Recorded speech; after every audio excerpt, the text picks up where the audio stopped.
I never thought I'd be sitting alone in a hospital waiting room at 3 in the morning, staring at the same beige wall for hours, while my 7-year-old son slept fitfully in the bed beside me. The machines beeped steadily, measuring his heart rate, his breathing, all the things I'd taken for granted, until 3 weeks ago when we got the diagnosis: congenital heart defect. The words that changed everything. I rubbed my eyes, trying to will away the exhaustion. It had been 48 hours since I'd gotten any real sleep, and the coffee from the hospital cafeteria tasted like warm dirt. But I couldn't sleep. Not tonight. Not when Ethan's surgery was scheduled for 8 a.m. I'm David Chen, 36, an architectural engineer who used to think the biggest challenge in life was meeting deadlines for demanding clients. Now I know better. Nothing compares to watching your child suffer while feeling completely powerless to fix it. I checked my phone again. 3:17 a.m. No new messages from Sophia. I'd sent her 3 updates since we'd been admitted yesterday, including a photo of Ethan after the pre-op team had visited. She'd seen them all. The little blue check marks confirmed that, but hadn't responded. I told myself she was probably sleeping, preparing herself emotionally for tomorrow. That's what I wanted to believe. Ethan stirred in his sleep, his small hand clutching the stuffed dinosaur I'd brought from home. Rex, he called it, with all the imagination of a 7-year-old who believed dinosaurs still existed somewhere, just hiding really well. I smiled despite everything. That was Ethan, always finding magic in the ordinary, hope in the impossible. The doctor said he'd been living with this condition his whole life, his little heart working overtime without complaint, just like his dad, the nurses had said with kind smiles. I didn't correct them about who he really took after. Dad?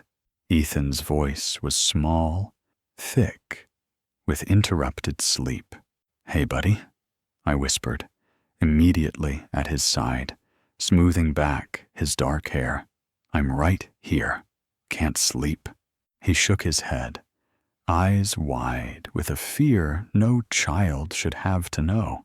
What if I don't wake up tomorrow? My heart shattered for the 1,000th time since this all began.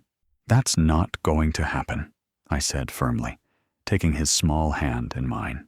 Dr. Rivera is the best heart surgeon in the state. Remember how she showed us the model of your heart and explained exactly what she's going to fix? Ethan nodded, but his lip trembled. I wish Mom was here.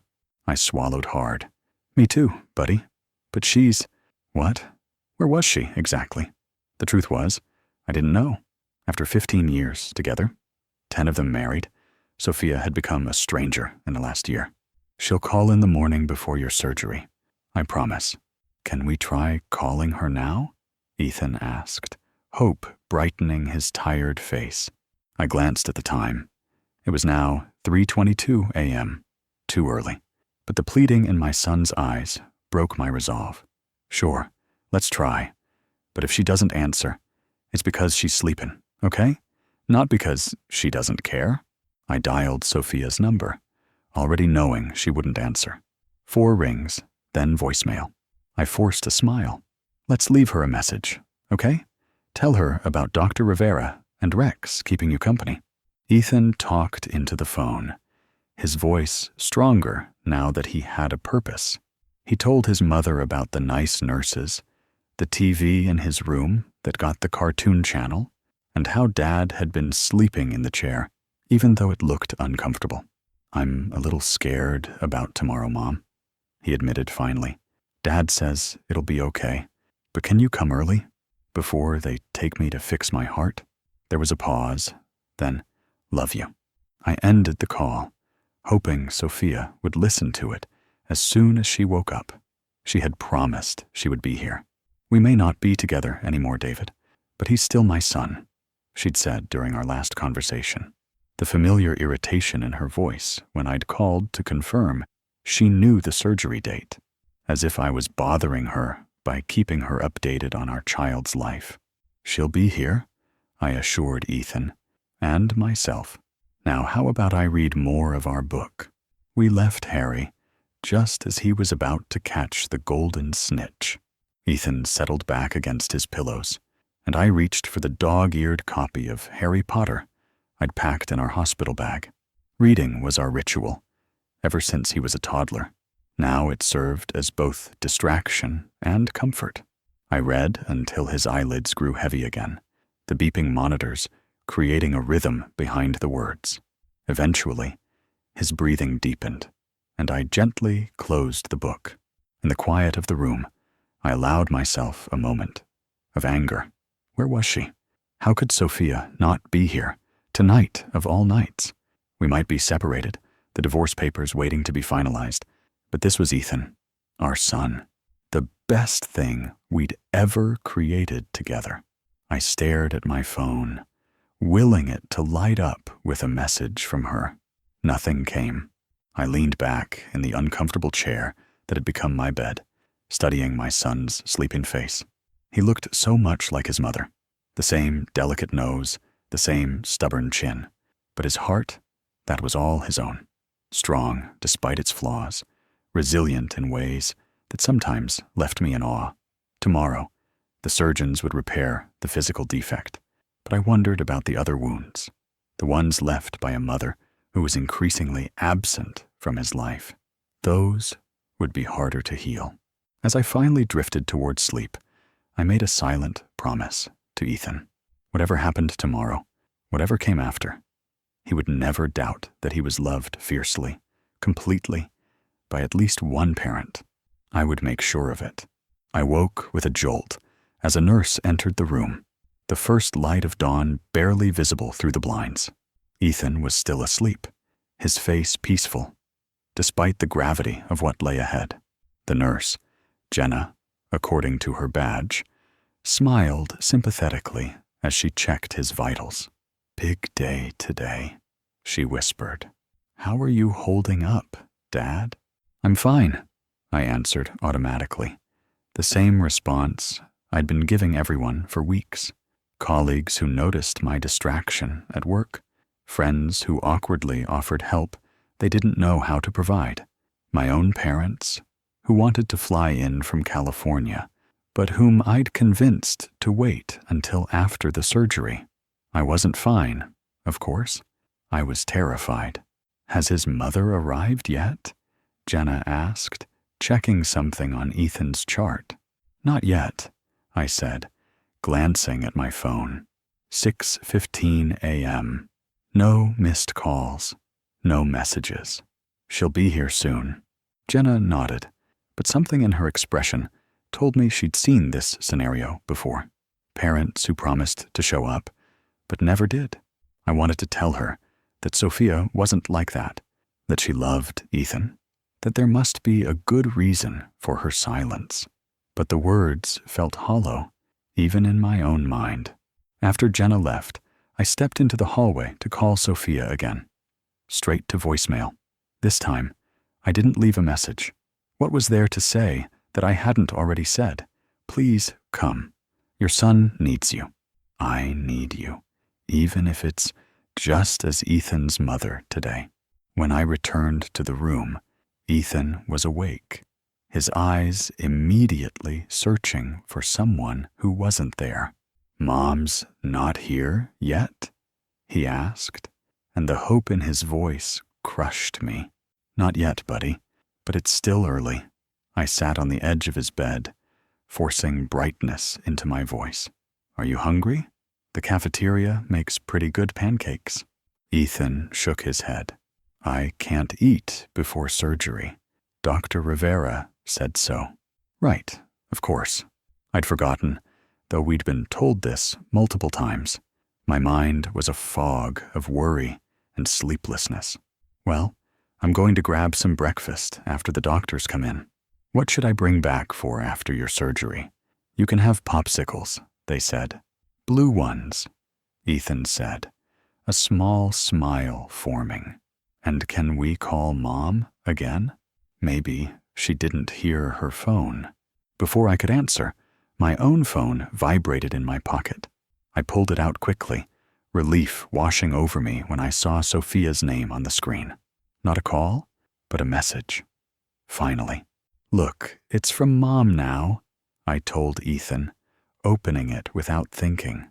It wasn't a text. It was a voice note. I pressed play, turning the volume up so Ethan could hear. "Hey guys." Sophia's voice filled the room.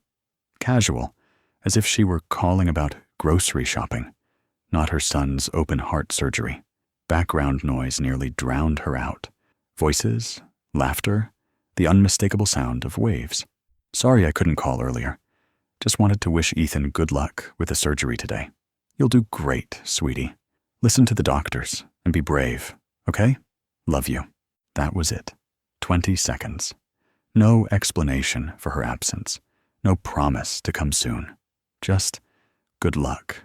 Like Ethan was headed to a soccer match, not an operating room where doctors would stop his heart to repair it. I looked at Ethan, whose face had fallen in disappointment. "She's not coming, is she?" he asked, suddenly sounding years older than 7. I wanted to lie, to protect him, but he deserved better than that. "I don't think so, buddy. I'm sorry." I squeezed his hand. "But I'm here. I'm not going anywhere." Ethan nodded, his free hand clutching Rex tighter. "It's okay," he said, though it clearly wasn't. "She's probably really busy. At the beach, from the sound of it, while our son faced the scariest day of his young life." I swallowed the anger rising in my throat. There would be time for that later. Right now, Ethan needed me calm and strong. "Dr. Chen?" A voice from the doorway pulled me from my thoughts. Dr. Rivera stood there with her team, clipboard in hand. "We're ready to go over everything before we take Ethan down to surgery." The next hour passed in a blur of consent forms, final checks, and reassurances. Dr. Rivera was confident, explaining again exactly what they would do to repair the hole in Ethan's heart, how long it would take, where I could wait. Through it all, I kept expecting Sophia to burst through the door, breathless with apologies for being late. She didn't. The surgical waiting area was a special kind of purgatory, a liminal space where time stretched and contracted unpredictably. I'd been there for 3 hours, though it felt both longer and shorter. Ethan had been brave when they came to take him to the operating room, only a single tear escaping as he clutched Rex to his chest. "You can take him with you to the operating room," the anesthesiologist had said kindly. "He'll wait with the nurse while you're asleep, and be right there when you wake up." Ethan had nodded, then looked at me with those solemn eyes that always seemed to see right through me. "Dad, if I'm scared when I wake up and you're not there yet, I'll just pretend you are, okay? Like we practice when I'm scared at night." It had taken everything in me not to break down right there. "I'll be there," I promised fiercely, the very second they let me in. Now I sat among other worried families, all of us trapped in our private worries while pretending to read magazines or scroll through phones. I'd already called my parents with an update, reassuring them that everything was proceeding as planned. I hadn't mentioned Sophia's absence. That conversation could wait. I stared at my phone, at the voice note she'd sent. I'd played it several times since, analyzing every nuance, every background sound. The more I listened, the more certain I became that she was at a beach resort. There had been a man's laugh, close to the microphone, a voice calling her name, the sound of a drink being set down. A new message from Sophia appeared on my screen. Not another voice note, thankfully, but a text. "How's it going? Is he in surgery now?" The casual tone made my blood boil. As if she were asking about a routine dental cleaning, I typed back, not bothering to hide my anger. "Yes, has been for 3 hours. Where are you?" 3 dots appeared, disappeared, then reappeared. I'm so sorry, David. Something came up last minute. Work emergency. You know how it is. Work emergency. At a beach. I considered calling her out, demanding the truth. But what would that accomplish? Instead, I wrote, he needed you here. I know. I feel terrible. But you're there, and you're the strong one anyway. He'll be fine. I stared at the message, a bitter laugh escaping me. The strong one. As if that excused her absence, as if Ethan only needed one parent, and she'd conveniently decided that parent shouldn't be her. Mr. Chen? A nurse appeared in the waiting room doorway. I jumped to my feet, heart racing. It was too soon for news. They'd said the surgery would take at least 5 hours.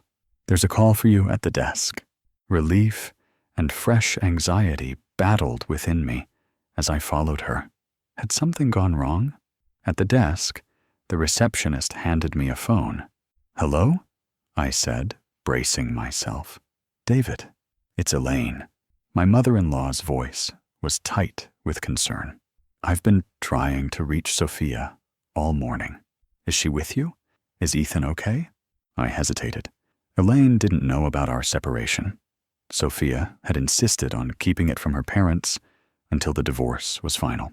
Another secret I'd agreed to keep for the sake of peace. Ethan's in surgery now, I said carefully. Everything's going according to plan so far. Thank God, Elaine breathed. But Sophia, why isn't she answering her phone? She's not here, Elaine. The words came out before I could stop them. Not there? What do you mean? Where else would she be when her son is having heart surgery? I don't know exactly. The lie tasted bitter. Some work emergency, she said. There was a long silence. Then, David, I spoke to her office yesterday when I couldn't reach her. They said she took 2 weeks of vacation time. Started Monday. Monday. The day before Ethan's admission to the hospital. The day she'd promised she would be there every step of the way. I see, was all I could manage. I'm coming to the hospital, Elaine said firmly. I'll be there in an hour. Ethan should have family there when he wakes up. I didn't correct her assumption that I somehow wasn't family enough. In that moment, I was too grateful for her support to care. After hanging up, I returned to the waiting room, a strange calm settling over me. The pieces were falling into place now. Sophia hadn't just abandoned Ethan today. She'd planned to be absent. She'd known exactly what she was doing when she booked that vacation. My phone buzzed with a text from an unknown number. A photo appeared. Sophia on a beach, smiling broadly, her arm around a man I didn't recognize. The message underneath read, "Thought you should see what your wife is really up to while your kid's in surgery. Sorry, man." I stared at the image, emotions cycling through me too quickly to process. Anger, hurt, a strange sense of relief. At least now I knew the truth. I studied the man in the photo. He was vaguely familiar, possibly someone from her office. The background showed a resort I recognized. We'd stayed there once for our anniversary, in Cabo San Lucas. I saved the photo, then blocked the number. Whoever had sent it, a well-meaning friend, a malicious coworker. It didn't matter now. What mattered was Ethan and the long road of recovery ahead of us, a road his mother had chosen not to walk. Part 4. Mr. Chen? The surgeon's voice pulled me from my thoughts. I'd been staring at the same page in a magazine. For so long, the words had blurred into meaningless shapes. I looked up to see Dr. Rivera, still in her surgical cap, eyes tired but steady. "How is he?" I asked, standing so quickly I felt lightheaded. "The surgery went well," she said, and I felt my knees weaken with relief. "We repaired the atrial septal defect as planned. His vital signs are strong, and he's in recovery now. Can I see him? In about 30 minutes. He's still waking up from the anesthesia. She gestured to the chair I'd vacated. Let's sit for a moment. As we sat, Dr. Rivera explained the details of the surgery, how they'd accessed his heart, the repair they'd made, what to expect in the coming days and weeks. I listened carefully, committing everything to memory. He's a strong kid, she said finally, and he's lucky to have such a dedicated father. Not all our patients have someone who stays the entire time. His grandmother is on her way, I said, feeling the need to explain that Ethan had more family than just me, and his mother. She couldn't be here today. Dr. Rivera's expression didn't change, but something in her eyes told me she'd heard similar explanations before. Well, he has you. That's what matters most. After she left, I checked my phone again. 3 missed calls from Elaine, who was stuck in traffic but still coming. Nothing from Sophia since her text about the work emergency. A nurse appeared in the doorway. Mr. Chen, your son is asking for you. I followed her through the maze of hospital corridors to the pediatric ICU. The sight of Ethan in the recovery bed nearly undid me. So small among all the machines, tubes snaking from his arms, a larger tube emerging from beneath his hospital gown where they drained fluid from around his heart. But his eyes were open, searching the room until they found me. Dad, he whispered, his voice hoarse from the breathing tube they'd removed. Hey, buddy. I moved to his side, carefully taking his hand between mine. You did it. You were so brave. Did they fix my heart? They did.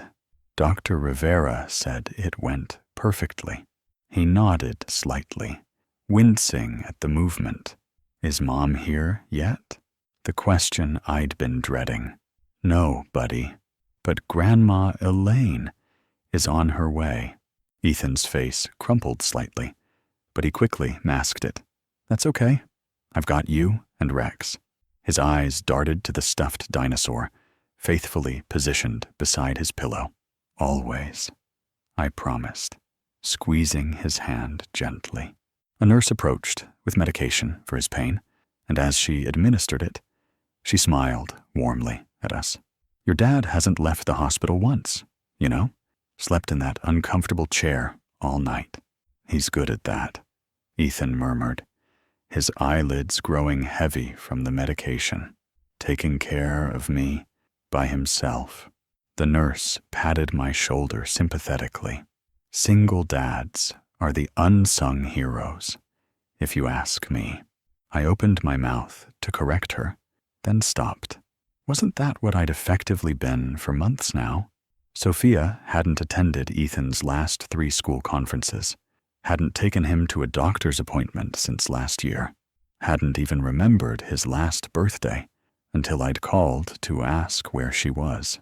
2 hours after she was supposed to pick him up for their weekend together.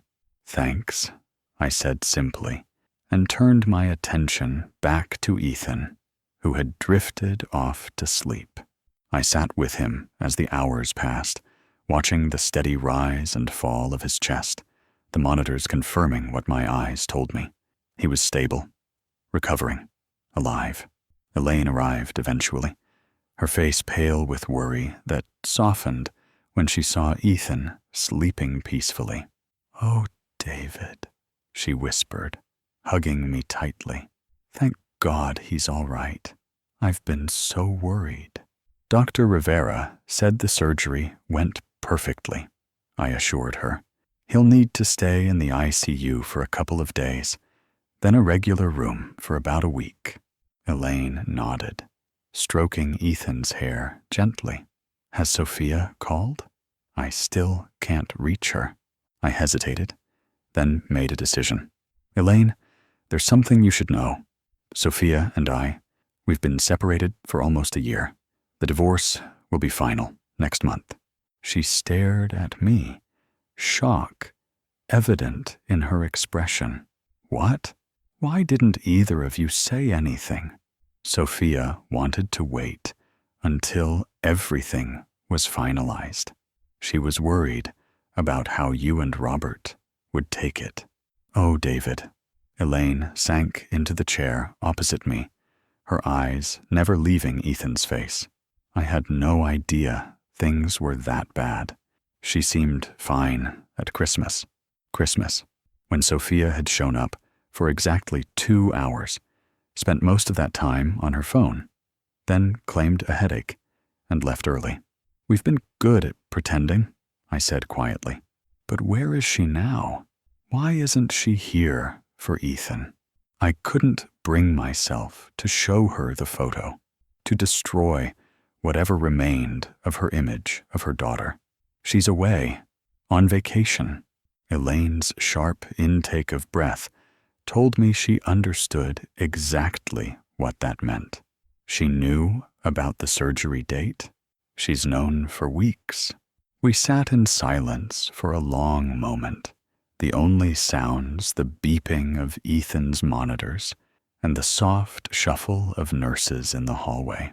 Well, Elaine said, finally, squaring her shoulders, then it's a good thing he has us. The first few days after Ethan's surgery passed in a blur of doctor's visits, medication schedules, and brief moments of sleep caught in the uncomfortable hospital chair. Elaine was a godsend, bringing fresh clothes from my apartment, forcing me to eat regular meals, and spelling me so I could shower in the hospital's family bathroom. She never mentioned Sophia, and neither did I, though I knew she'd tried calling her daughter several more times. Ethan was recovering well, exceeding the doctor's expectations. By the 3rd day, he was moved from the ICU to a regular pediatric room. By the 4th, he was allowed to take short walks around the hospital floor, shuffling beside me with determination as he clutched his IV pole. "Do you think Mom will visit when I get home?" he asked on one of these walks, his voice casual in a way that broke my heart. He'd stopped asking when she was coming to the hospital. "I don't know, buddy," I answered honestly. "I hope so." He nodded thoughtfully. The other kids in the playroom. Some of them only have one parent who visits too. Jaden said his dad lives in a different state now. "Sometimes families change," I said carefully, "but that doesn't mean you're loved any less." Ethan considered this. "I think Mom forgot how to show her love," he said finally, with a wisdom that no 7-year-old should possess. "But that's okay, because you show enough for both of you." I had to turn away, pretending to adjust his IV line while I composed myself. When had my son become so perceptive, so resilient, and how much of that resilience had been forged by his mother's gradual abandonment? That night, after Ethan had fallen asleep and Elaine had gone back to my apartment to rest, my phone rang. "Sophia." "David?" she said when I answered, her voice thick with what sounded like forced emotion. "How is he? I've been so worried." I stepped into the hallway, not wanting to wake Ethan. "He's recovering well." Moving to a regular room was a big milestone. "The doctors are pleased." "That's wonderful," she breathed. "I'm so sorry I haven't been there. This work situation has been a nightmare." The lie hung between us. I could call her on it, confront her with the photo, but what would that accomplish? "He's been asking about you," I said instead. A pause. "I'll make it up to him. I promise. Maybe when he's feeling better, I could take him to Disney World or something." "What he needs isn't Disney World, Sophia. He needs his mother to be present, not just for the fun parts, but for the hard stuff too." "Don't lecture me, David." Her voice took on the familiar edge of irritation. "We're not married anymore. You don't get to tell me how to be a parent. No, but Ethan might have some opinions on the subject, if you ever bothered to ask him. Another pause. Longer this time. I'm doing the best I can. Are you? I couldn't help myself. Because, from where I'm standing, it looks like you're on a beach vacation with your new boyfriend while our son recovers from heart surgery. Silence. Then, how did you... It doesn't matter how I know. What matters is that you lied. To me, to Ethan, to your own mother, who's been here every day. My mother is there? Now she sounded genuinely surprised. Yes, Sophia. She came as soon as she heard Ethan was in surgery. She's been a huge help. Did you tell her about us? Yes. She deserved to know why her daughter wasn't here for her grandson's surgery. You had no right, she hissed. We agreed to wait until what? Until you were ready. When would that be, Sophia? After Ethan stopped asking for you altogether? The anger I'd been suppressing for days, months even, was finally breaking through. But this wasn't the time or place. I took a deep breath, glancing back at Ethan's room, where he slept peacefully. Look, none of this matters right now, I said, my voice calmer. What matters is Ethan. He'll be in the hospital for a few more days, then recovery at home for several weeks. If you want to be involved in that, great. If not, I left the sentence unfinished. Of course I want to be involved, she said, but her voice lacked conviction. I'll be back in town next week. I'll come see him then. Fine. I didn't have the energy to argue further. I should get back to him now. Wait, David, she said quickly. I do love him, you know. I'm not good at this part. The hospital part. The sick part. Parenting isn't a buffet, Sophia. You don't get to pick only the parts you enjoy. She was silent for a long moment. I know, she said finally, her voice small. I'll call tomorrow to talk to him. Okay? I didn't trust myself to say more.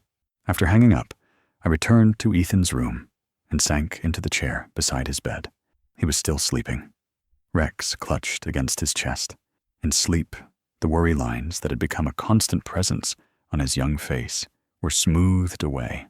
He looked like the carefree child he should be, not the boy who had learned to pretend his mother's absence didn't hurt. A nurse poked her head in, checking that everything was okay. You should get some rest, she advised gently. You look exhausted.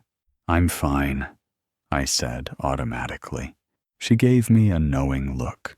All you single parents say that, but you need to take care of yourself too, or you won't be any good to him. Again, I didn't correct her assumption, because in every way that mattered, in every middle-of-the-night fever, every parent-teacher conference, every skinned knee and nightmare and triumph, I had been a single parent. I just hadn't admitted it to myself until now. A week after the surgery, we were finally preparing to go home.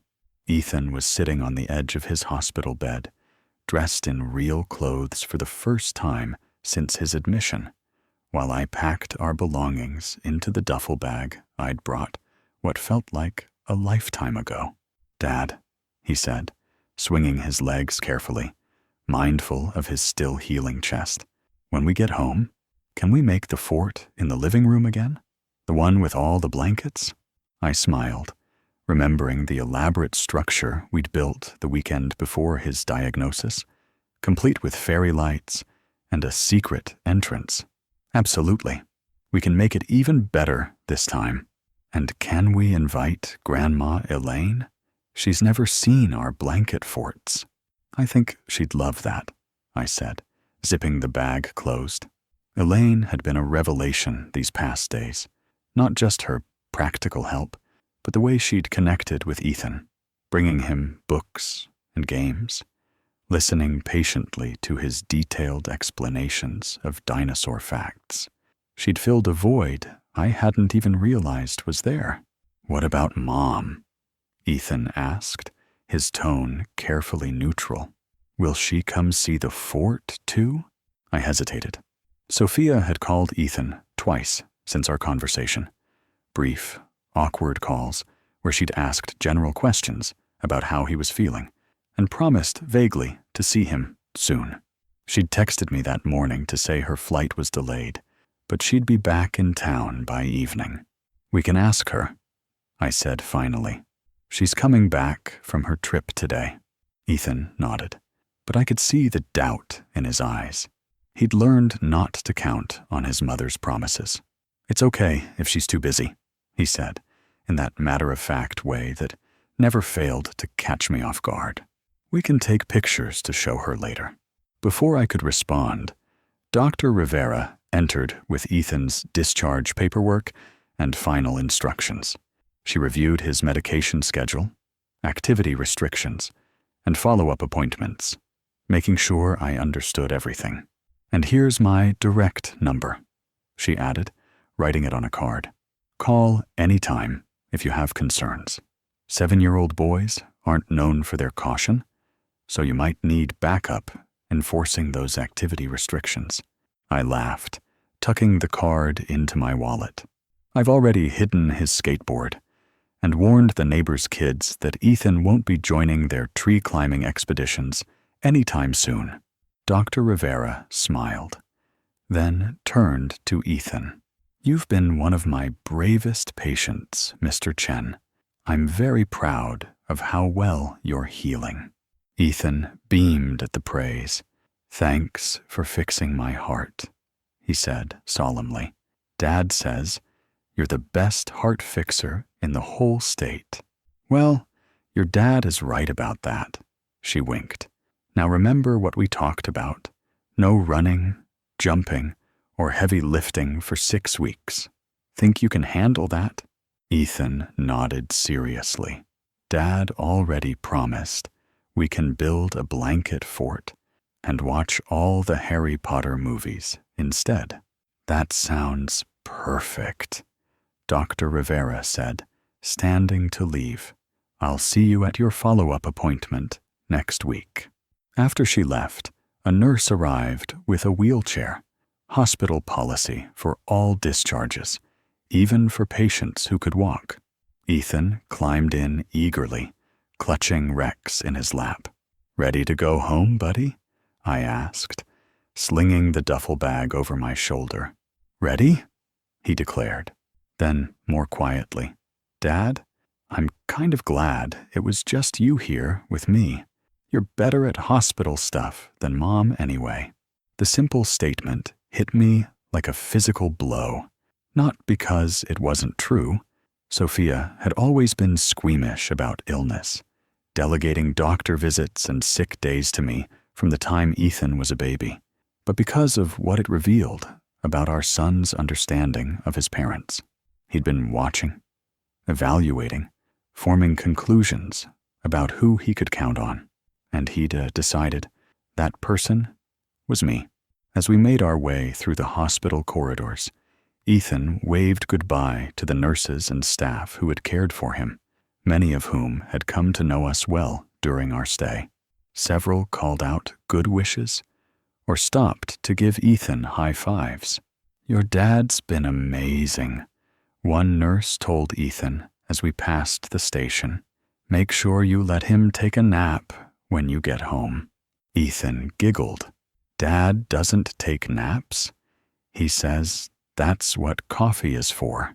In the hospital lobby, Elaine was waiting with her car pulled up to the entrance. The sight of her, this woman who had stepped up without hesitation when her own daughter couldn't be bothered, filled me with a profound gratitude. "There's my brave boy," she exclaimed, opening the car door as the nurse helped Ethan from the wheelchair. "And look what I brought." She held up a small plush stegosaurus, the one dinosaur missing from Ethan's collection. Stego! Ethan's face lit up as he carefully climbed into the back seat. Now Rex has a friend for the ride home. As I loaded our bag into the trunk, Elaine touched my arm. I spoke to Sophia this morning, she said quietly. She asked if I could bring Ethan to her place tomorrow. I stiffened. And what did you say? I told her he needs to recover in his own home, with his own things, and the parent who's been there for him. Elaine's voice was firm. She didn't like that much. I bet she didn't, I murmured, closing the trunk. Thanks, Elaine, for everything. She squeezed my hand. You're the one who deserves thanks, David. I've seen what a wonderful father you are these past days. We drove home in comfortable silence, Ethan pointing out familiar landmarks as we got closer to our neighborhood, his excitement growing with each block.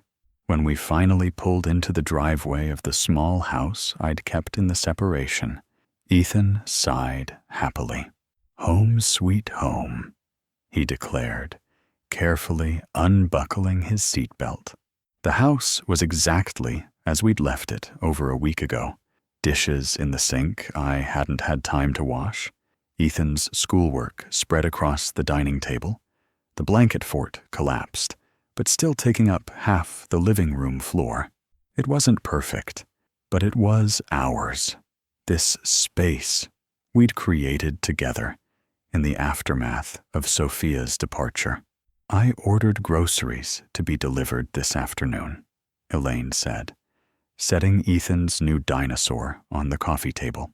And I've made some meals you can freeze for easy dinners. You didn't have to do that, I protested, though secretly relieved. The thought of grocery shopping on top of everything else had been overwhelming. Nonsense. That's what family is for. She helped Ethan settle on the couch, arranging pillows to support him. Now, what's this I hear about a blanket fort? The afternoon passed peacefully as we reconstructed the fort, this time with Elaine's expert assistance. She'd brought string lights shaped like stars that transformed the interior into a magical space. Ethan directed operations from the couch, his energy still limited, but his enthusiasm boundless. Around 5 o'clock, my phone rang. Sophia. I stepped into the kitchen to answer. I'm back in town, she said without preamble. Mom said you brought Ethan home today. How is he? He's good. Tired, but happy to be home. I want to see him, she said, her tone leaving no room for discussion. Tonight. I glanced into the living room where Ethan was showing Elaine how to arrange the dinosaurs in their guard positions around the fort entrance. I don't think tonight is a good idea. He's just gotten settled, and he needs rest. He's my son too, David. I have a right to see him. The old guilt twisted in my stomach, the fear that I was keeping them apart, that I was the villain in their story. But then I remembered the voice note, the beach photo, the nurse's assumption that confirmed what I'd already known in my heart. Tomorrow would be better, I said firmly. You can come for lunch, but only for an hour or so. He tires easily. She wasn't happy with this compromise, but eventually agreed. After hanging up, I leaned against the kitchen counter, suddenly exhausted. The adrenaline that had carried me through the past week was finally wearing off. Everything okay? Elaine asked, joining me in the kitchen. Sophia's coming to visit tomorrow, I said. She wanted to come tonight, but I told her Ethan needs rest. Elaine nodded approvingly. Good. You're setting boundaries. That's important. I feel like I'm caught between protecting him and not keeping him from his mother, I admitted. It's a fine line. You're doing the right thing, she assured me, both for Ethan and for yourself. The morning brought sunshine streaming through Ethan's bedroom window, painting patterns across his sleeping face. I stood in the doorway, coffee mug in hand, simply watching him breathe. After a week of hospital monitors confirming his heartbeat, I found myself instinctively counting the rise and fall of his chest, reassuring myself that he was okay. Sophia was coming at noon. I'd spent part of the night rehearsing what I would say to her, how I would maintain boundaries without creating conflict in front of Ethan.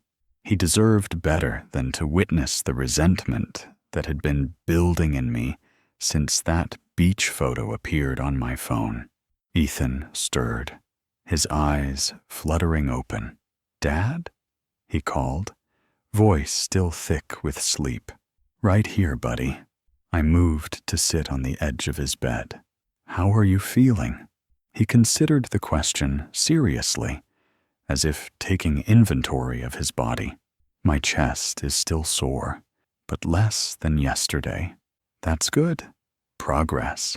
Can we have pancakes for breakfast?" he asked, perking up. Hospital food was yucky. I laughed. "Pancakes it is. And guess what? Mom's coming to visit today." Ethan's expression was complicated, hope and wariness battling across his features. "Really? She promised for real this time?" The question broke my heart. "She said she'll be here at lunchtime," I answered, not quite a promise. "She's back from her trip and wants to see how you're doing." He nodded slowly. "Okay. Can we leave the fort up so I can show her?" Of course. Breakfast was a cheerful affair, with Ethan managing to eat 2 small pancakes, more than he'd eaten at any meal in the hospital. Afterward, he wanted to draw pictures to show his mother, setting up at the dining table with his colored pencils and sketch pad. I used the time to clean up the house a bit, though not too much. This was our home, lived in and real. I wouldn't pretend otherwise for Sophia's benefit. At 11:45, the doorbell rang. Sophia was early, something that had never happened during our marriage. I took a deep breath before opening the door. She stood on the porch, looking immaculate as always. Designer sunglasses, hair perfectly styled, not a wrinkle in her casual but expensive outfit. The tan from her beach vacation was evident, making her appear healthy, and rested in stark contrast to my own exhaustion. "David," she said, removing her sunglasses. "How is he?" "Better today. He's drawing in the dining room." I stepped back to let her in, noticing she carried no gift, no card, nothing for the son she hadn't seen in over a week. The son who'd just undergone major surgery. Ethan looked up as we entered, his eyes widening slightly. "Mom!" he called, his voice a mix of surprise and cautious joy. "You came!" The genuine astonishment in his tone wasn't lost on Sophia. A flicker of something, guilt maybe, or shame, crossed her face before she masked it with a bright smile. "Of course I came, sweetie. I've been so worried about you." She moved to hug him, but I quickly intervened. "Careful of his chest. The incision is still healing." She shot me an irritated look, but adjusted, bending to kiss his forehead instead. "You look so much better than I expected. Your dad said you've been very brave." Ethan nodded, accepting the praise, but still watching her warily. "I got to bring Rex to the operating room," he told her, pointing to the stuffed dinosaur now perched on a nearby chair. "And Grandma Elaine got me a new dinosaur. See? That's Stego." "That's nice," Sophia said, though her smile tightened at the mention of her mother. "And what are you drawing?" "Our fort," Ethan explained, showing her the colorful drawing. "Dad and Grandma Elaine helped me build it yesterday when we got home. Do you want to see the real one?" Maybe in a bit. Sophia took a seat at the table. Tell me about the hospital. Was it scary? I moved to the kitchen, giving them space to talk, while remaining close enough to intervene if Ethan became tired or upset. Through the pass-through window, I watched my son recount his hospital experience, the nice nurses, the games in the playroom, the special pediatric menu that wasn't as yucky as Dad's hospital food. He carefully avoided mentioning the frightening parts, I noticed, or how he'd asked for her repeatedly. I'm sorry I couldn't be there, Sophia said finally, reaching for his hand. But it sounds like Dad took good care of you. Dad always takes care of me, Ethan replied simply. The statement hung in the air, its implications impossible to ignore. Sophia glanced toward the kitchen, her eyes meeting mine briefly before she looked away.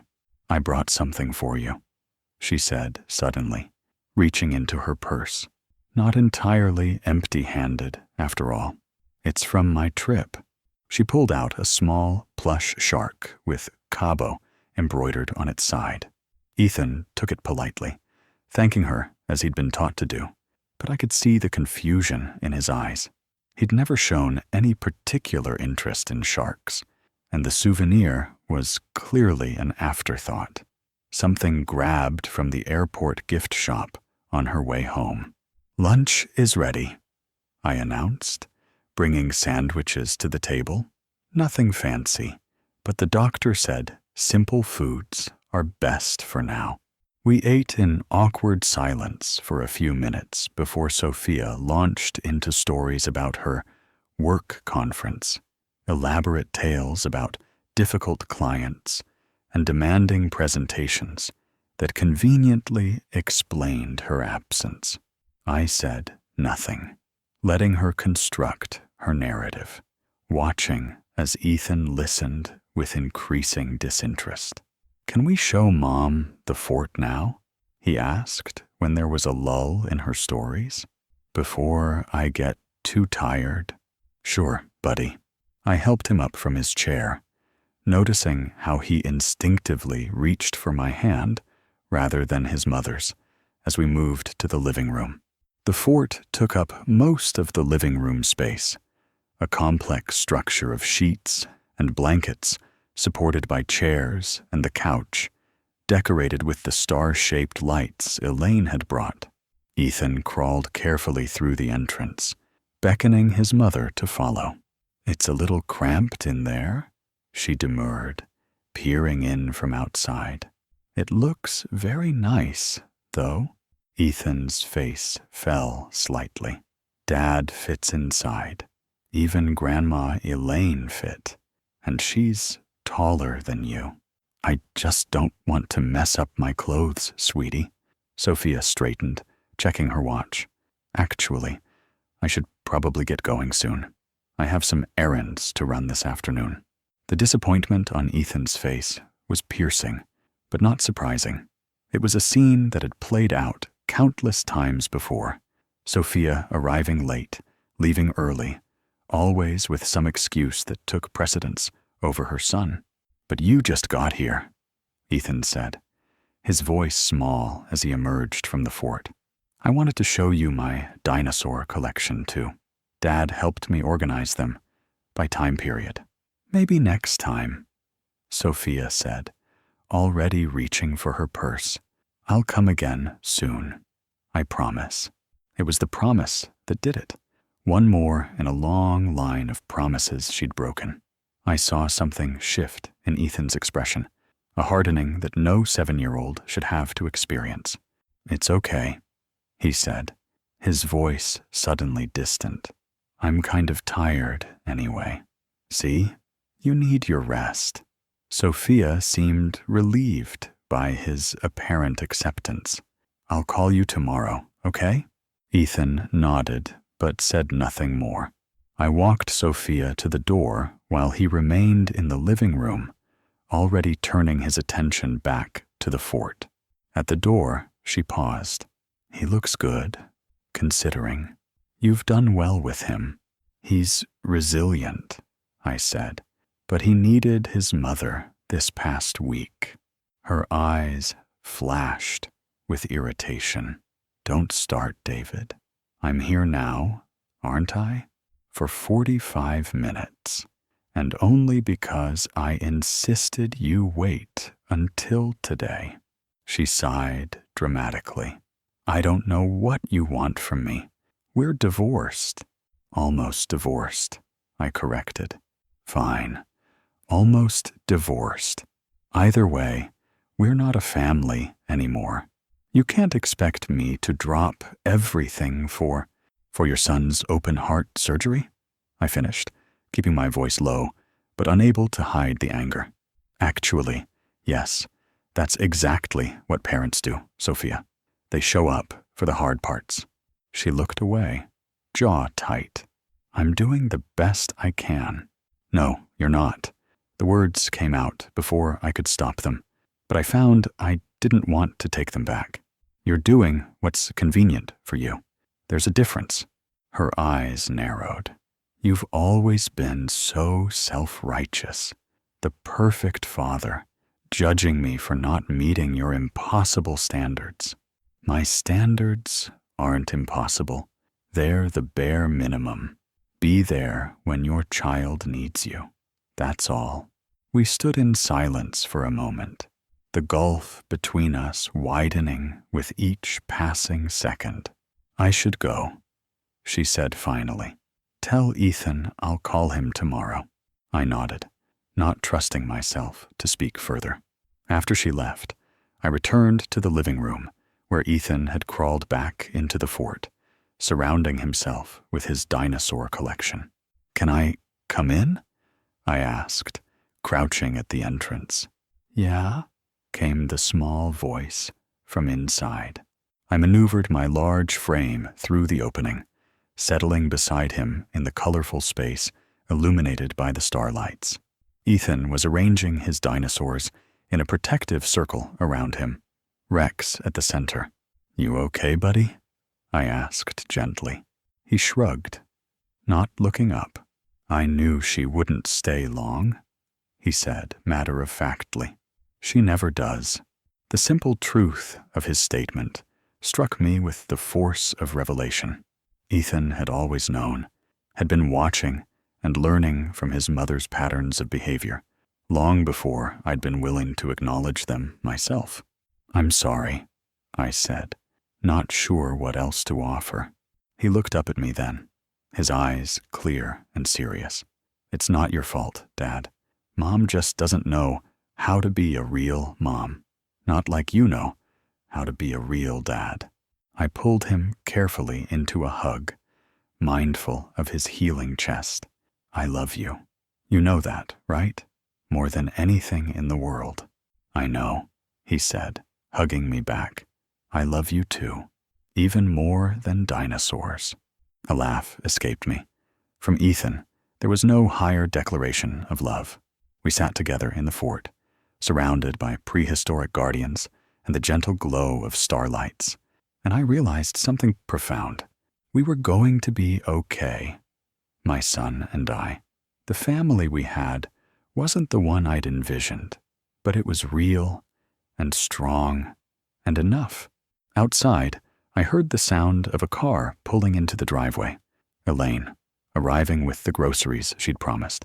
Another person who showed up when she said she would, who put Ethan's needs before her own. Sounds like Grandma's here, I told Ethan. Want to help her with the groceries? He nodded eagerly, already crawling toward the fort's entrance. Can we make cookies later?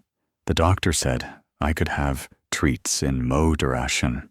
He pronounced the word carefully, clearly repeating something he'd been told. Moderation sounds perfect, I agreed, following him out of the fort. I think we've earned some cookies, don't you? As we walked to the door together, my son with his healing heart and resilient spirit, me with my newfound clarity, I felt something unexpected. Hope, not for reconciliation with Sophia, or for some return to the family we'd once been, but for the future. We would build together, this brave boy and I, surrounded by those who showed their love, not through empty promises, but through the simple, profound act of being present. "Dad," Ethan said as we reached the door, "I'm glad you're my dad."